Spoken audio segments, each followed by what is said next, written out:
너희도 서로 사랑해라. 우리 옆에 있는 지체들에게 그렇게 그 사랑을 한번 표현해 볼까요? 사랑해 주님이 날 사랑하시네. 내 모습 이대로 받으셨네.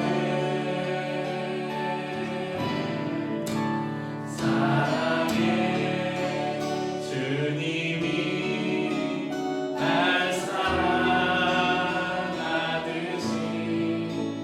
나도 널 사랑하며 섬기리.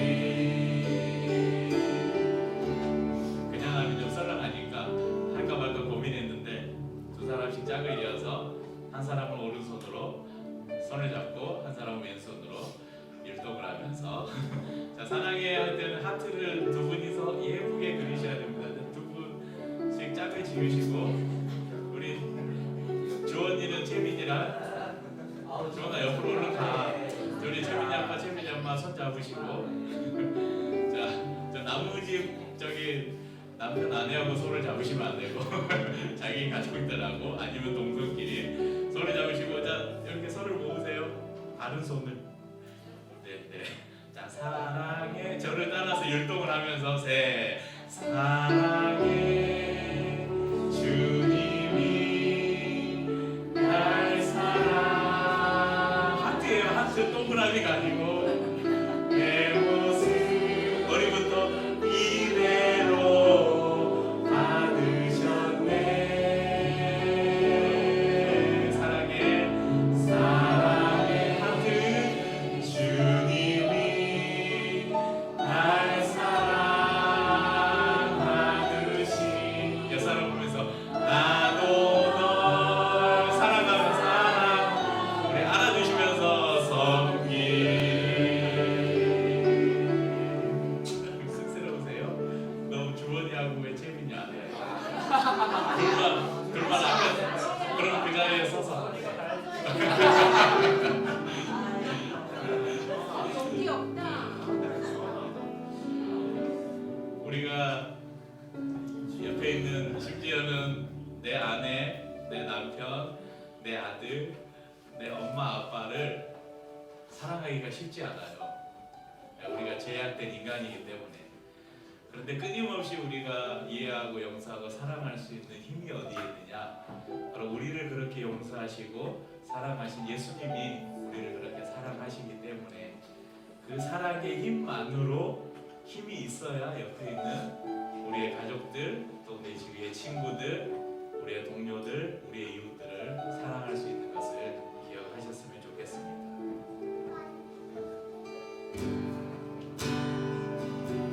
보소서 주님 나의 마음을 선한 것 하나 없습니다. 그러나 내 모든 것 주께 드립니다.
팔복 시리즈의 세 번째 시간으로 온유한 자는 복이 있나니 말씀을 통해서 우리 찬양 가운데 부른 것처럼 오늘도 주님의 마음을 우리가 배우고 그 마음대로 살기를 결단하는 시간이 될 수 있길 바랍니다.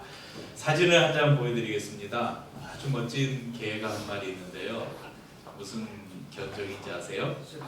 셰퍼드라고 하죠. 제가 아마 중학교로 올라갈 때쯤인 것 같아요. 저희 외갓집이 걸어서 뭐 한 5분 정도면 모퉁이 하나 돌아가면 저희 외갓집이 있었는데 외삼촌이 축사를 짓는다 그래서 제가 한 일주일인가 2주일인가 가서 이제 일을 도와드렸어요. 뭐 시멘트 섞을 때 이렇게 물 붓고 이거 섞어드리고 막 이런 걸.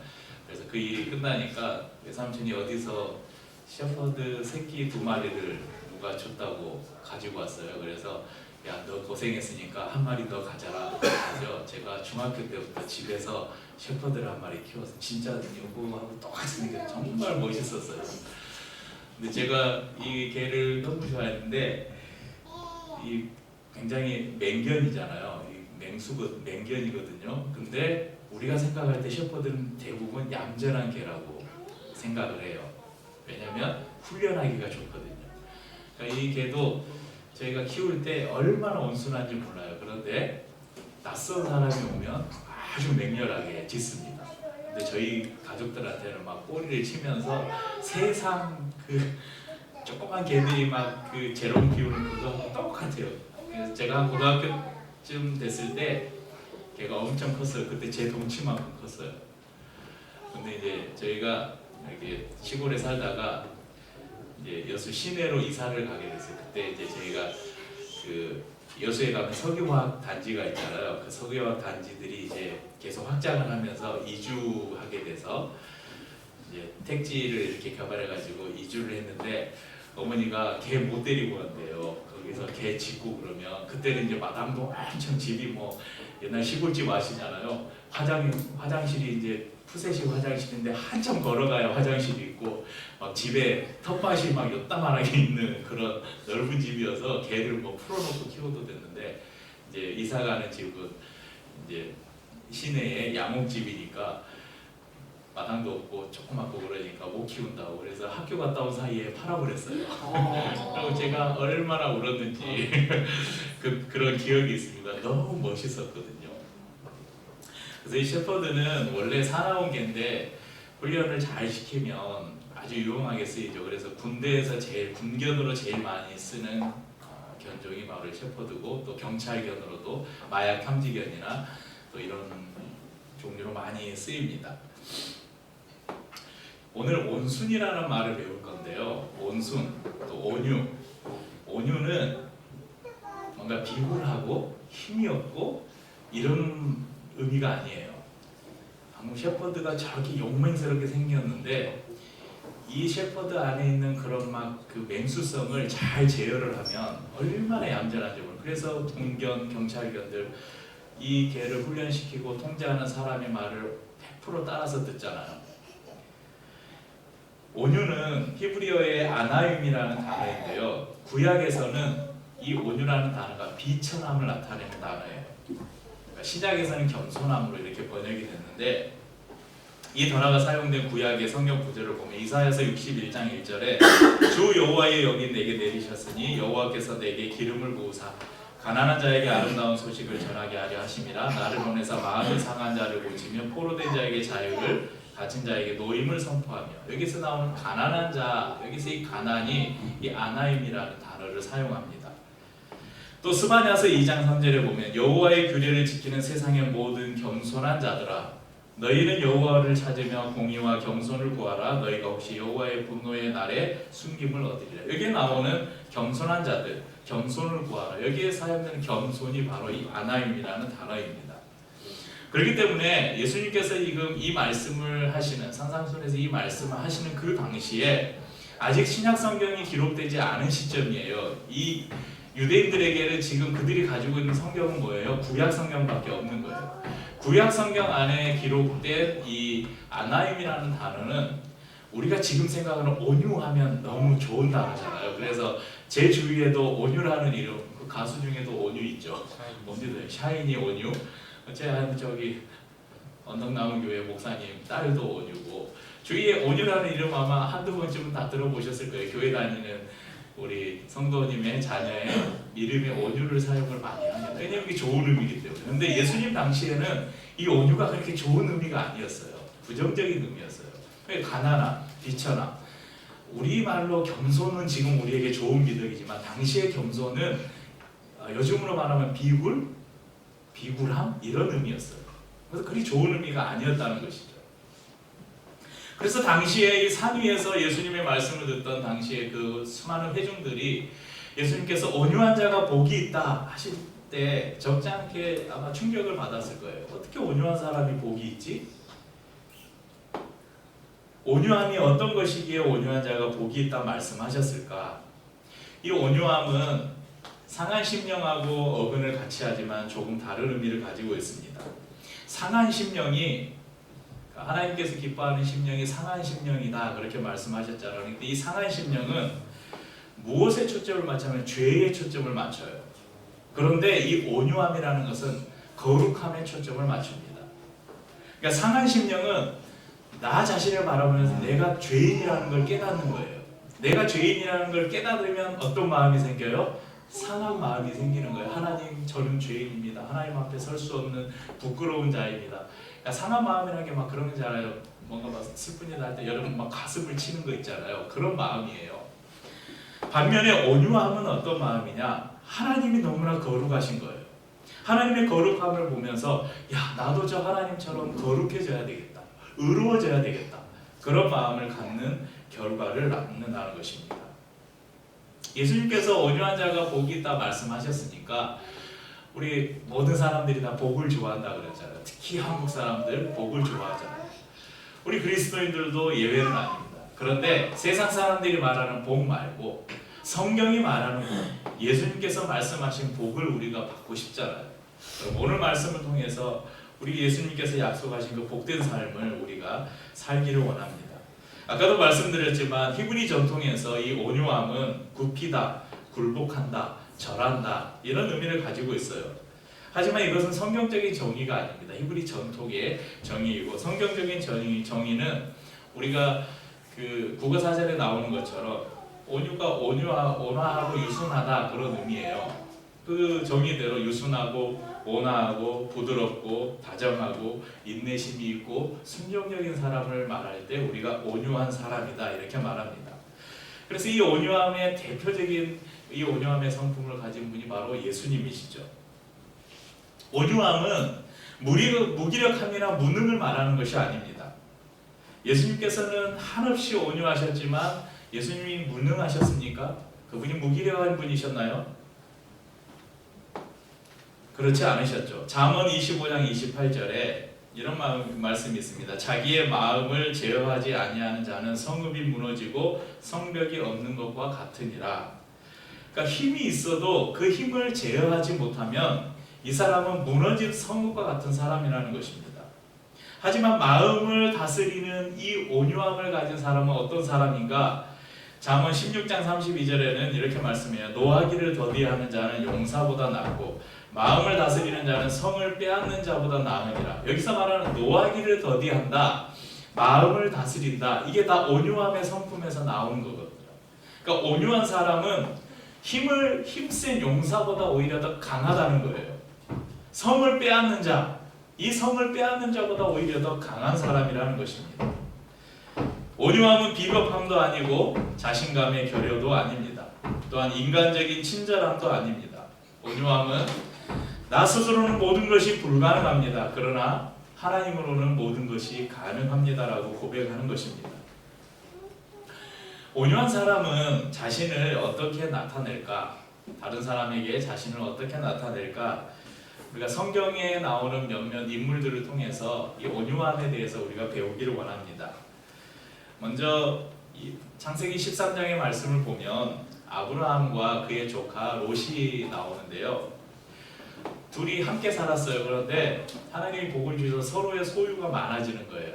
양과 소가 마침 가축들도 많아지고 또 그들이 부리는 집에서 일하는 일꾼도 많아지고 하니까 어떻게 했어요?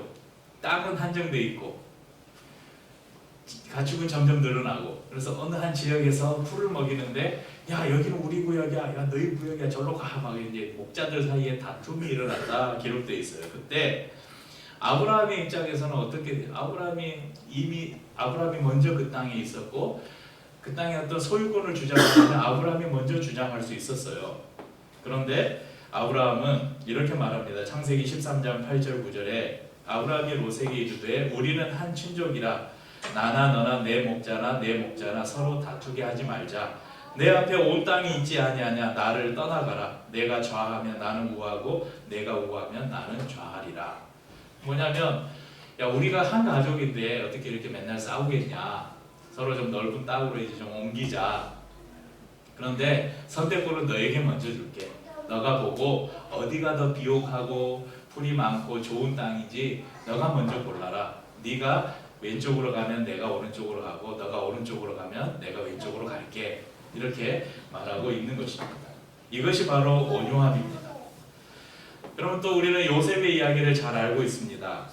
요셉은 그의 형들에 의해서 이스마엘 사람들에게 팔렸고 이후에 결국 애굽까지 흘러들어가서 종살이를 하다가 결국은 애굽의 총리까지 오르게 됩니다. 애굽의 2인자인 총리의 자리에 앉았을 때 가나안의 흉년이 들어서 그의 형들이 찾아오죠. 이제 옛날에 그 막둥이 요셉이 아니에요. 이제 애굽의 2인자이면서 바로 왕의 모든 권한을 위임받은 가장 높은 자리, 그 자리에서 형들을 만났어요. 형들에게 팔린 날부터 수많은 시간 동안 만약에 이 요셉이 복수의 칼날을 갈고 있었다면 그 형들을 어떻게 대했겠습니까? 그렇지만 요셉은 그렇게 형들을 대하지 않았습니다. 그에게는 형들의 생명을 자신의 말 한마디로 좌지우지할 수 있는 능력이 있었지만 그 힘을, 그 마음을 제어합니다. 그 분노 또한 하나님 앞에서 눈녹듯 사라지고 그 형을, 그들의 형과 또 그들의 부모까지 애굽으로 맞이해서 그들을 극진하게 대접을 합니다. 이것이 온유함입니다. 이스라엘의 위대한 왕이 있습니다. 다윗왕. 다윗왕은 몇 번이나 자신을 죽이려고 하는 사울을 하나님이 기름 부으신 자를 내가 어떻게 할 수 없다, 내가 손댈 수 없다 그러면서 사울을 끝까지 선대했습니다. 억울하고 분한 마음을 온유함으로 바꿨던 대표적인 인물입니다. 마지막 한 사람, 온유함 하면 빼놓을 수 없는 성경의 인물이 있습니다. 누구일까요? 퀴즈. 바울, 예수님을 빼고 사람 중에, 여러분 그 성경 구절을 모르시는군요. 성경에 딱 집어놨어요. 이 사람이 가장 온유한 사람이라고. 모르시는군요. 답을 알려드릴게요. 민수기 12장 3절 같이 읽죠. 이 사람 모세는 온유함이 지면의 모든 사람보다 더하더라. 모세, 온유함으로는 모세를 따라갈 사람이 없다. 그렇게 하나님께서 선언을 하셨어요. 모세의 어떤 모습 때문에 하나님께서 그런 평가를 하셨을까? 여러분, 그가 애굽의 왕자로 있을 때 자신의 동족 히브리인이 그 애굽 군사에게 막 시달리니까 주겠잖아, 애굽 군사를. 그래가지고 그거 발각돼서 도망가잖아요. 야, 너가 그 민족을 사랑하는 마음으로 애국 군사를 쳐서 죽였구나. 그래, 너는 온유한 사람이다. 이랬을까요? 하나님께서 모세를 온유한 사람이라고 그렇게 말씀한 것은 출애굽기 4장 10절에 보면 이게 모세가 광야로 도망을 가서 미디안으로 도망을 가잖아요. 거기서 40년의 시간을 보냈는데 거기에서 이제 광야에서 생활하다가 어느 날 하나님께서 모세를 불러요. 호렙산으로. 그래서 떨기나무 가운데서 모세에게 말씀하셔요. 내가 너를 애굽에 보낼 건데 거기서 내 백성 이스라엘이 고통을 당하고 있다. 너는 그 백성을 이끌고 애굽에서 나와서 내가 너에게 지시하는 가나안으로 가라. 이렇게 말씀하셨어요. 그때 모세가 뭐라고 반응했냐면 출애굽기 4장 10절에 모세가 여호와께 아뢰되 오 주여 나는 본래 말을 잘 하지 못하는 자니이다. 주께서 주의 종에게 명령하신 후에도 역시 그러하니 나는 입이 뻣뻣하고 혀가 둔한 자니이다. 그럼 모세가 얼마나 잘 나갔는지 몰라요. 그 이전에 자신의 삶이. 그런데 광야 40년의 시간들을 보내면서 그는 하나님 앞에 낮아지고 겸손해졌어요. 그러면서 나는 입이 둔한 자입니다. 나는 말을 잘 할 줄 모릅니다. 내가 어떻게 그 이스라엘 백성들을 이끌어낼 수 있겠습니까? 그러면서 모세는 매 순간 자신의 연약함을 인정하면서 자신보다 하나님을 의지함으로 온유한 자라고 인정을 받습니다. 그럼 출애굽기 32장에 보면 하나님께서 모세를 이제 시내산으로 불러요. 그래서 시내산에서 그리고 유명한 법궤를 그 십계명 두 돌판을 주시잖아요. 근데 모세가 올라갔는데 40일이 되도록 안 내려오는 거예요. 그러니까 이스라엘 백성들이 야 모세가 하나님 보더니 죽었나 보다. 이제 우리를 누가 인도하냐. 아론에게 우리를 인도할 신을 만들어 달라. 그래서 금고리만 은고리 다 가지고 와가지고 녹여서 금송아지 한 마리를 만들어 놓고 야 이것이 너희를 애굽에서 인도해낸 여호와 하나님이다. 그래서 막 그 앞에서 춤추고 막 놀고 그러자 예배를 한마디로 예배를 드린 거예요. 하나님이 이 광경을 보시고 너무나 진노하셨죠. 그래서 출애굽기 32장 10절에는 이렇게 말씀하셨어요. 그런즉 내가 하는 대로 두라. 내가 그들에게 진노하여 그들을 진멸하고 너를 이제 모세예요. 너를 큰 나라가 되게 하리라. 야, 저 이스라엘 백성들 완전 타락했다. 우상 숭배하고 있다. 내가 저 이스라엘 백성들 다 죽이고 내가 너를 시초로 해서 내가 새로운 민족을 다시 만들어야 되겠다. 이렇게 말씀하셔요. 그때 모세가 하나님 앞에 기도를 드립니다. 이것이 성경 가운데 가장 위대한 모세의 중보 기도입니다. 한번 같이 읽어보죠. 출애굽기 32장 31절 32절 말씀입니다. 모세가 여호와 앞에로 다시 나아가 여짜오되 슬프도소이다. 이 백성이 자기들을 위하여 금신을 만들어 싸우고 큰 죄를 범하였나이다. 그러나 이제 그들의 죄를 사하시옵소서. 그렇지 아니하시오면 원하건대 주께서 기록하신 책에서 내 이름을 지워버려 주옵소서. 이제 실상을 보기 전에 시내산에서 이미 하나님께서 야, 이 백성이 타락해서 금송아지 만들었다 그러니까 모세가 하나님은 그래도 이 민족에게 약속해서 애굽에서 이끌어내셨는데 하나님 용서해 주셔야죠. 그렇게 하고 이제 내려왔어요. 내려와서 그 꼴을 보니까 이게 심각한 거예요. 하나님이 결코 용서하지 않을 것 같은 거예요. 그 광경을 보니까. 그래서 그날에 이제 막 그 금송아지를 갈아서 마시게 하고 레위인을 시켜서 그 우상숭배했던 사람들을 죽이고 그래도 불안한 거예요. 그래도 하나님의 진노가 풀리지 않을 것 같은 거예요. 그래서 하나님이 모세가 다시 하나님 앞에 엎드려서 이렇게 기도하는 거예요. 하나님, 나를 이 이스라엘 백성들 다 죽이시고 나로 하여금 새로운 민족을 만들겠다고 하시는데 아닙니다. 하나님, 이 민족을 용서해 주십시오. 그렇게 안 하시려면 차라리 내 이름을 주님의 생명록에서 나를 지워주십시오. 그러니까 자신의 생명을 거는 기도를 이스라엘 백성들을 위해서 드렸다는 것입니다. 그럼 여기에서 이 모세가 얼마나 온유한 사람이었는가를 우리가 알 수 있습니다. 이것 말고도요, 그 출애굽 40년 동안 얼마나 사람들이 모세를 날마다 원망하고 대적했어요. 그때마다 하나님이 막 치시고 그랬는데, 근데 모세가 분을 내지 않았어요. 온유함이라는 것은 이런 것입니다. 모세가 능력이 없었습니까? 힘이 없었습니까? 얼마든지 이스라엘 백성들에게 자신의 힘과 권능을 내보일 수 있었습니다. 하지만 그는 그것을 절제하고 나의 힘보다 하나님의 능력을 신뢰하고 하나님의 판단을 신뢰했다는 것입니다.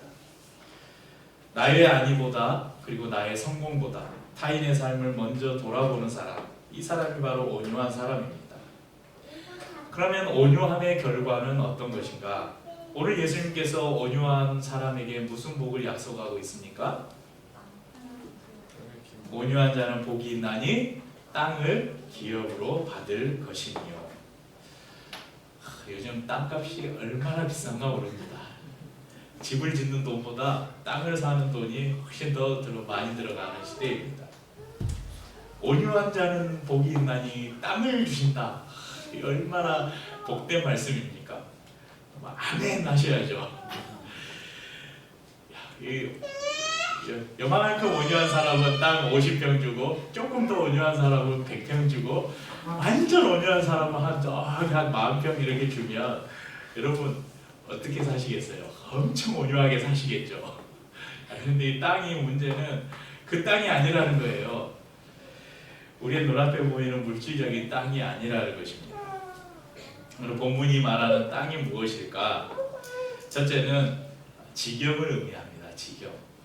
이것을 다른 말로 하면 영향력이라고 할 수 있습니다. 광고 카피에도 많이 나오는 선한 영향력 있잖아요. 온유한 자는 그의 온유함으로 주위 사람들에게 선한 영향력을 끼치게 됩니다. 힘이나 폭력으로 상대방을 대하는 사람은 잠깐은 그 사람을 자신의 발 앞에 무릎 꿇릴 수 있어요. 그렇지만 그 사람을 변화시킬 수는 없습니다. 온유한 사람은 상대방의 내면을 변화시키고 자신의 영향력을 넓혀갈 수 있는 사람입니다. 여러분 예수님을 보십시오. 사람 빼고 가장 온유하신 분이 예수님이잖아요. 하늘의 권세를 가지셨고 12영도 더 되는 군사들을 동원해서, 하늘의 천사들을 동원해서 로마를 한 방에 쓸어버리고 자신의 나라를 세울 수도 있으셨지만 그분의 온유함이 이 모든 것들을 제어하셨습니다. 그분은 한 번도 칼을 빼지 않으셨고 오히려 칼을 빼서 다른 사람의 귀를 친 베드로에게 칼집에 다시 넣어라. 칼로 일어선 자는 칼로 망한다. 이렇게 말씀하셨어요. 한 번도 주먹을 사용하지 않으셨지만 예수 그리스도의 복음은 전 세계에 퍼졌고 지금 이 시간에도 수많은 사람들이 예수님 앞에 그분의 이름으로 예배를 드리고 있고 지금 이 시간에도 수많은 사람들이 그 복음을 듣고 예수님 앞에 무릎을 꿇고 있다는 사실입니다. 온유한 사람은 이렇게 누군가에게 선한 영향력을 주면서 자신의 삶의 지경을 넓혀갑니다. 두 번째, 오늘 예수님이 약속하신 온유한 자가 받는 땅이 무엇인가? 바로 새 하늘과 새 땅입니다. 전에도 말씀드렸지만 이것을 한문으로 풀이하면 신천지. 신천지는 나쁜 거예요. 그런데 신천지는 좋은 거예요. 또 저기 신천지는 아주 나쁜, 이만희 신천지는 아주 나쁜 거지만 신천지는 정말 좋은 말이에요. 신천지를 우리말로, 순우리말로 하면 뭔지 아세요? 새누리. 이게 옛날에 그 지금의 국민의힘의 옛날 당 이름이 새누리였잖아요. 이 신천지와 무관하다고 할 수 없을 거예요. 뭐 어디 확실히 드러난 증거가 없으니까 모르겠지만 많은 사람들이 무관하지 않다 그렇게 말합니다. 하나님께서 마지막 날 완성하실 그 하나님의 나라를 가리켜서 요한계시록은 새 하늘과 새 땅이라고 말씀합니다.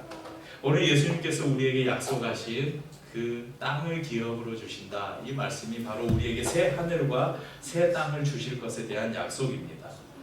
그래서 우리가 비록 이 땅을, 지금 물질적인 땅을 딛고 살아가고 있지만 우리는 영원한 하나님의 나라를 소망하며 살 수 있는 것입니다.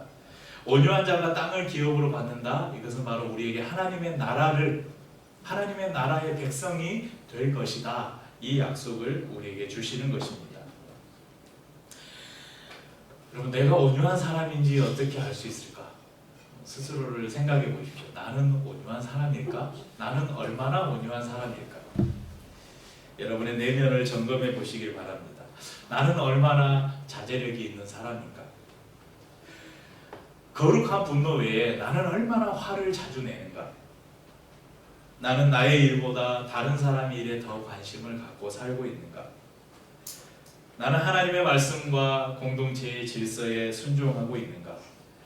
나는 나를 비판하는 사람의 비판을 겸허히 수용하고 나를 비판해주는 사람을 오히려 귀하게 여기고 있는가?